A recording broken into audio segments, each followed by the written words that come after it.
सोनपुर गांव में सोनिया अपनी सास कमला के साथ रहती थी। वो दोनों बेहद ही गरीब थी। उनके पास राधा नाम की एक गाय थी जो दिन में 2 बार सुबह शाम दूध देती थी।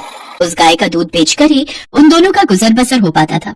सोनपुर गांव में लगभग सभी ने नए जमाने को देखते हुए अपने पक्के घर बनवा लिए थे, लेकिन बेचारी गरीब सास बहू किसी तरह अपने पुराने और कच्चे घर में ही जीवन काट रही थी। सर्दियों का मौसम आ चुका था और चारों ओर ठंडी ठंडी बर्फीली हवाएं चल रही थी। एक शाम कमला अपनी बहू से, बहू, अरे ओ बहू, देख तो जरा, शायद दरवाजा खुला रह गया। बाहर से ठंडी ठंडी हवा आ रही है। माँ जी कितनी बार तो ये किवाड़ लगा दिया, लेकिन हवा का रुख तेज है जिस वजह से वो अपने आप ही खुल जा रहा है। हाँ, क्या करे बहू, हमारे नसीब ही ऐसे हैं। ये घर और इसके दरवाजे खिड़कियाँ इतनी पुरानी और टूटी फूटी हैं कि इसमें से ठंड रुकेगी भी तो कहाँ तक। आप फिक्र मत कीजिए माँ जी, मैं ये किवाड़ ढककर इसमें अंदर की तरफ से बड़ा सा पत्थर लगा देती हूँ, जिससे थोड़ी हवा कम हो जाएगी। सास बहू के घर की हालत पूरी तरह से चरमरा चुकी थी, मगर जिन बेचारियों के पास अपने मन मुताबिक खाने पीने और ओढ़ने पहनने तक के पैसे ना हो, वो घर कैसे जुटाएंगी। जैसे तैसे सोनिया ने जुगाड़ करके वो दरवाजा बंद किया और खा पी कर सो गई। उनकी आंख लगे अभी कुछ घंटे हुए थे कि उनकी गाय ने जोर जोर से रंभाना शुरू कर दिया। हाय रे मरजानी, राधा को क्या हो गया जो आधी रात को चिल्ला चिल्ला कर हमारी नींद खराब कर रही है। अरे ओ बहू, उठकर देख तो क्या चाहिए इस राधा को। सोनिया उठकर देखती है तो बाहर बहुत तेज आंधी तूफान आ रहा होता है और उनका घर जोर जोर से हिलने लगता है। माँ जी जल्दी उठिए, अपना घर कभी भी ढह सकता है, चलिए अपनी जान बचाइए। दोनों जल्दी से बाहर आकर खड़ी हो जाती हैं, तभी उनका घर ढह जाता है। हे राम, एकमात्र ये छत तो हम दोनों का सहारा थी, अब हम कहाँ जाएंगी। तो इतना निर्दयी क्यों है भगवान। एक तो हमारे सर पर छत नहीं और ऊपर से ये कड़ाके की ठंड। दोनों सास बहू सारी रात राधा के साथ गौशाला की उस खुली झोपड़ी के नीचे खड़े होकर गुजारती है।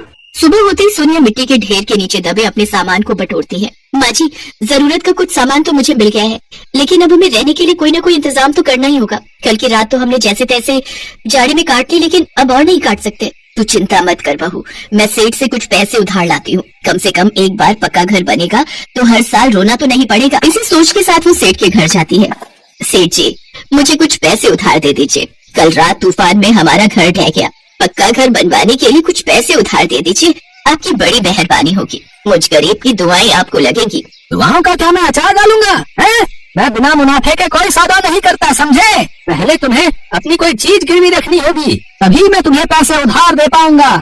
लेकिन मुझ गरीब के पास तो गिरवी रखने के लिए कुछ भी नहीं है। इतना झूठ बोलती हो तुम कमला। तुम्हारे पास तो हीरे के रूप में तुम्हारी जवान बहू है, उससे तुम मेरे पास गिरवी रख दे। जब तुम मेरा पैसा लौटा देगी तब उसे ले जाना। नीच कमीने, तेरी सोच कितनी घटिया है। अरे हम गरीब जरूर हैं, लेकिन सौदागर नहीं। एक गरीब के लिए उसकी इज्जत ही जीवन भर की जमा पूंजी होती है। फिर कमला गुस्से में वहाँ से चली जाती है। उसे आता देख सोनिया उससे पूछती है, अरे माँ जी आ गई आप, क्या हुआ, सेठ जी ने पैसे दे दिए क्या। कमला उसको सारी बात बता देती है, जिसे सुनकर सोनिया को बड़ा धक्का लगता है और वो कहती है, आज भी दुनिया में ऐसे भेड़िए बैठे हैं माँ जी, जो गरीब बेसहारा औरतों को अपना शिकार बनाना चाहते हैं। वो तो ऊपर वाले का शुक्र है कि दूध खरीदने वाले ग्राहकों ने हमें दूध के पैसे दे दिए, लेकिन बहू इतने कम पैसों में पक्का घर नहीं बन सकता। अभी वो दोनों बात कर ही रही होती है कि तभी वहाँ सेठ अपने कुछ लोगों के साथ पहुँच जाता है और कहता है, शायद तुम भूल रही हो, तुम्हारी ये जमीन अब मेरी है। तुम्हारे पति ने इस जमीन को मेरे पास गिरवी रखा था, लेकिन वो उसको छुड़वाए बिना ही मर गया, इसलिए अब इस जमीन पर मेरा कब्जा है। चलो अब निकलो यहाँ से। बेचारी दोनों सास बहू दुखी मन से वहाँ से अपने सामान की पोटली उठाकर चल पड़ती हैं। साथ ही राधा को भी अपने साथ ले लेती हैं। रोते रोते दोनों नदी किनारे पहुँच जाती हैं।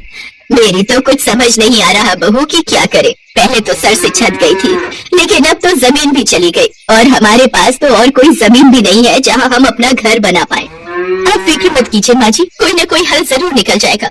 फिर राधा को प्यास लगती है तो वो जोर जोर से रंभाने लगती है। सोनिया उसको नदी की ओर पानी पिलाने ले जाती है। तभी रोते हुए सोनिया के आंसू नदी में गिर जाते हैं। उसके आंसू नदी में मिलते ही वहाँ नदी देवी प्रकट होती है, जो उनसे कहती है, तुम दोनों फिक्र मत करो बच्चों, अगर तुम्हारे पास घर बनाने के लिए जमीन नहीं है तो इस नदी पर तुम घर बना सकती हो। नदी पर घर? लेकिन यह कैसे मुमकिन है नदी देवी। सब कुछ मुमकिन है पुत्री, तुम मेरी इस नदी पर अपना घर बनाकर ताउम्र यहाँ रह सकती हो। तुम दोनों को यहाँ से कोई नहीं निकालेगा और इस नदी पर स्वयं मेरी कृपा है तो यहाँ बाढ़ या भूकंप कुछ भी नहीं आ सकता। इस नदी में तुम दोनों आराम से जा सकती हो। तुम्हारी नदी पर बने घर में कोई भी आ जा सकता है, लेकिन तुम दोनों के अलावा और कोई इस नदी पर अपना घर नहीं बना सकता। ये कहकर नदी देवी अंतर ध्यान हो जाती है। आपका बहुत बहुत शुक्रिया नदी देवी, सोनिया और कमला राधा के साथ बड़े आराम से उस नदी के ऊपर चलने लगती हैं। वो ये देखकर हैरान थी कि वो डूब नहीं रही थी और बिल्कुल धरती की भांति ही उन्हें नदी पर चलने का एहसास हो रहा था। बहू, घर बनाने के लिए जगह तो हमें मिल गई, लेकिन हम घर बनाएंगे कैसे? हमारे पास तो पैसे ही नहीं है। आप परेशान मत होइए माँ जी, हमारा घर जरूर बनेगा, और वो भी बिना पैसों के। जब मैं छोटी थी तब मेरे नाना फूस, मिट्टी और गोबर से घर बनाते थे, तो बस अब हम भी ऐसे ही घर बनाएंगे। इसके बाद दोनों ने सामान इकट्ठा किया और घर बनाने में जुट गई। घर को मजबूत बनाने के लिए सबसे पहले हमें 4 खंभों की नींव रखनी होगी माँ जी। ठीक है बहू। दोनों सास बहू एक दूसरे का हाथ बटाती हुई 4 बांस के खंभे नदी पर खड़ा कर देती है। शुक्र है नींव खड़ी हो गई। अब इसके बाद हमें तिनकों से घरौंदा तैयार करना है।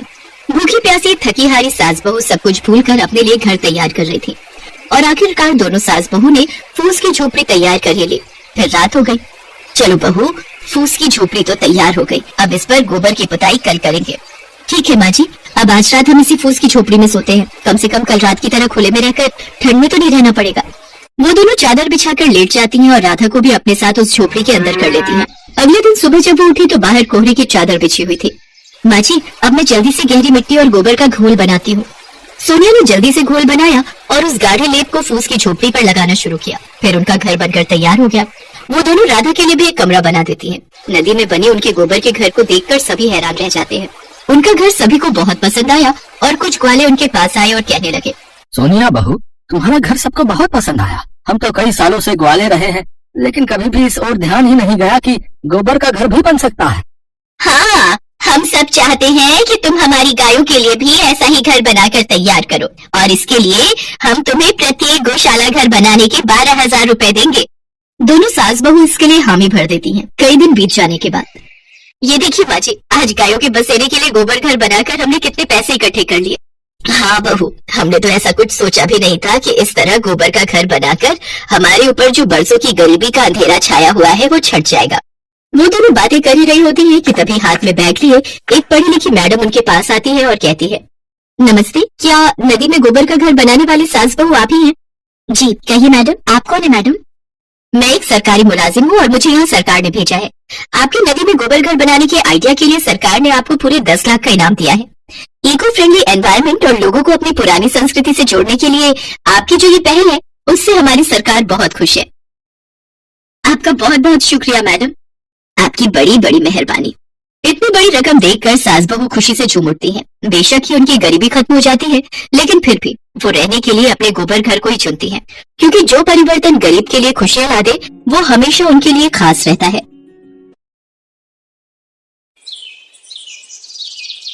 भीखू और उसकी पत्नी ममता का एक छोटा बेटा था। भीखू और ममता सड़कों पर सामान बेचकर गुजारा करते थे और वहीं फुटपाथ पर एक छोटी सी झुग्गी में रहकर गुजारा कर रहे थे। ममता दोबारा गर्भवती थी, इसलिए वो झुग्गी के आसपास से रुकने वाले वाहन के लोगों को सामान बेचती थी।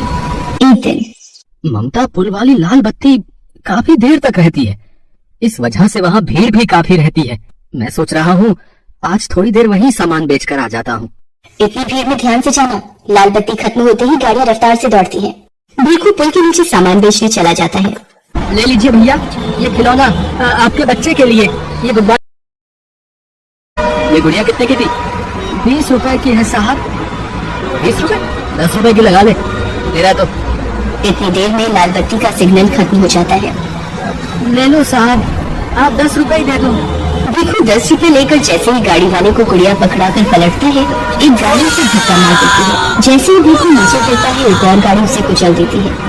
भीखू वहीं मर जाता है। भीखू के साथ एक और व्यक्ति जो सामान बेचता था वो ये दुर्घटना देख लेता है और ममता को बताता है। नहीं, ये नहीं हो सकता, मैं किसके सहारे जीऊंगी? आप मुझे क्यों छोड़ गए सूरज के बापू? बापू आप कहाँ चले गए? बोलो बापू। ममता सूरज के हाथ से भीखू का अंतिम संस्कार करती है। भीखू के देहांत के बाद ममता बिल्कुल अकेली हो गई थी। एक दिन ममता बेटे सूरज और गोद की बच्ची को लेकर दिन भर सड़कों पर गुब्बारे बेचती थी। एक दिन, सूरज तुम यहीं सोनी के पास रहना, आज धूप और गर्मी ज्यादा है, इसलिए तुम दोनों यहीं रहना। मैं कुछ गुब्बारे और पेन बेचकर सोनी के लिए दूध और तुम्हारे लिए रोटी ले आऊंगी। ममता गुब्बारे और पेन बेचने चली जाती है। साहब पेन ले लो, 10 रुपए में 5 पेन है, ले लो ना साहब। ले लो बीबी जी, ये गुब्बारा ले लो, आप खरीद लोगी तो मैं बच्चों के लिए कुछ खाने को ले जाऊंगी। ममता बड़ी मुश्किल से कुछ गुब्बारे बेच पाती है और थोड़ा दूध और रोटी बच्चों के लिए खरीद कर लाती है। तभी एक महिला ममता के पास आती है। ममता, कल हमें ये झुग्गियां खाली करनी पड़ेंगी। यहाँ से अब तू भी कहीं और रहने की जगह ढूंढ ले। मैंने तो एक बस्ती में 100 रुपए किराए पर एक झुग्गी ले ली है। बस तुझे खबर देने आई थी। हे भगवान, अब अपने दोनों बच्चों को लेकर कहाँ जाऊंगी? अपने बच्चों के रहने के लिए मुझ गरीब का घर कहाँ से लाऊंगी? ममता अपने बच्चों को लेकर एक दुकान के बाहर बैठ जाती है। तभी सामने एक ऑटो रिक्शा पलट जाता है और एक महिला ऑटो रिक्शा से गिर जाती है। ममता भागती हुई महिला के पास जाती है। ओ भैया, कैसे ऑटो रिक्शा चला रहा था? देखकर नहीं चला जाता? जल्दी में हॉस्पिटल लेकर चलो। ममता उस महिला को संभाले बच्चों के साथ हॉस्पिटल पहुंचती है। ऑटो वाला ममता और उस महिला को अपने ऑटो से उतार कर भाग जाता है। सूरज, जा जल्दी से उन भैया को बुला कर ला, वो माँ जी को अंदर ले जाएंगे। डॉक्टर उस महिला को देखता है। देखिए, इनकी रीढ़ की हड्डी टूट गई है, तो अब इनको कंप्लीट बेड रेस्ट की आवश्यकता है। इनके घर से जो भी सदस्य हैं उन्हें आप बुला लीजिए। डॉक्टर, मैं नहीं जानती ये कौन है। इनका एक्सीडेंट हुआ तो मैं इन्हें यहाँ ले आई। डॉक्टर, इन्हें कब तक होश आ जाएगा? तभी ये अपने बारे में बता पाएंगे। 1 से 2 घंटे में इन्हें होश आ जाएगा। लगभग 2 घंटे बाद उस महिला को होश आता है और वो अपने बारे में बताती है। मेरा नाम राज रानी है। पता नहीं उस ऑटो रिक्शा वाले ने कैसे चलाया कि अचानक से ठोकर लगी और ऑटो पलट गया। उसके बाद मुझे धुंधला सा याद है कि तुमने मुझे उठाया था और ऑटो में बिठाया। तुम्हारा बहुत बहुत शुक्रिया बेटी, जो तुम मुझे यहाँ ले आई। माँ जी, आपकी रीढ़ की हड्डी में फ्रैक्चर हुआ है, इसीलिए आपको घर ले जाने के लिए एम्बुलेंस की व्यवस्था करनी होगी। बेटी, मेरे पति अपने बिजनेस के काम से दूसरे शहर गए हुए हैं। मेरी एक सहायता करो, एम्बुलेंस में मेरे घर तक पहुंचने में मेरी मदद कर दो। डॉक्टर, मैं बिल अकाउंट से भर दूंगी, आप एक एम्बुलेंस की व्यवस्था करा दीजिए। माँ जी, आप बिल्कुल भी चिंता मत करिए, मैं आपके साथ ही चलूंगी। ममता राज रानी को एम्बुलेंस में घर तक लेकर आती है। राज रानी को उस वक्त एक सहारे की बहुत जरूरत थी, जो ममता के रूप में उन्हें मिला था। घर पहुंचकर राज रानी अपने पति महेंद्र नाथ को फोन पर सारी बात बताती है। ममता, मैंने अपने पति को फोन कर दिया है, वो कल सुबह ही वापस आ रहे हैं। क्या तुम कल सुबह तक मेरे पास रह सकती हो? ममता राज रानी की बातों को सुनकर रोने लगती है। क्या हुआ ममता, तुम अचानक रोने क्यों लगी? कोई जबरदस्ती नहीं है बेटी, तुम अगर नहीं रुकना चाहती तो कोई बात नहीं।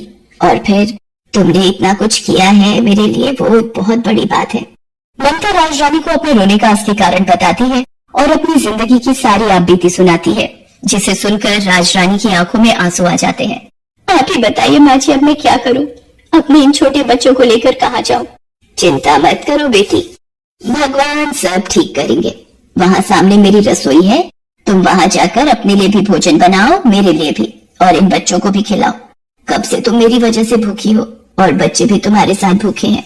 माँ जी, पहले आप ही दवाई ले लीजिए और आपको किसी भी चीज की जरूरत हो तो मुझे आवाज लगा देना। ममता राज रानी और सूरज को खाना देती है और सोनी के लिए थोड़ा दूध भी गर्म करती है। अगले दिन जब महेंद्र नाथ वापस आता है तो उसे सारी बात पता चलती है। वो भी ममता का धन्यवाद करते हैं। ममता बेटी, तुमने राज रानी के लिए इतना सब कुछ किया, उसका मैं हमेशा शुक्रगुजार रहूंगा। धीरे धीरे राज रानी की तबीयत में सुधार होने लगता है। ममता राज रानी की बहुत सेवा करती थी। 1 महीने बाद राज रानी बिल्कुल ठीक हो जाती है। माँ जी, अब आप ठीक हो गई हैं तो अब मुझे भी चलना चाहिए। मुझे भी आपके पास रहते इतने दिन हो गए। आपसे इतना प्यार पाकर मैं धन्य हो गई। आपने मेरे बच्चों को इतना प्यार दिया, इतना दुलार दिया, इसके लिए मैं सदैव आपकी आभारी रहूंगी। ममता, सूरज मुझे नानी माँ कहकर बुलाता है। क्या ये बच्चे हमेशा के लिए अपनी नानी माँ के पास नहीं रह सकते? हाँ ममता बेटी, हम दोनों की कोई औलाद नहीं है, पर सूरज और सोनी को देखकर हमारे मन में नाना नानी वाला प्यार उमड़ पड़ा। तुमने राज रानी की माँ जैसे सेवा की है बेटा, हम अपनी बेटी को बेसहारा नहीं भटकने देंगे। ममता की आंखें आंसुओं से भर आती हैं। बेसहारा को सहारा मिल जाता है। ममता राज रानी के गले लग जाती है। उस दिन के बाद से ममता महेंद्र नाथ के कारोबार में उसका हाथ बटाने लगी और उसने दोनों बच्चों को पढ़ा लिखा कर बच्चों के सपने पूरे किए।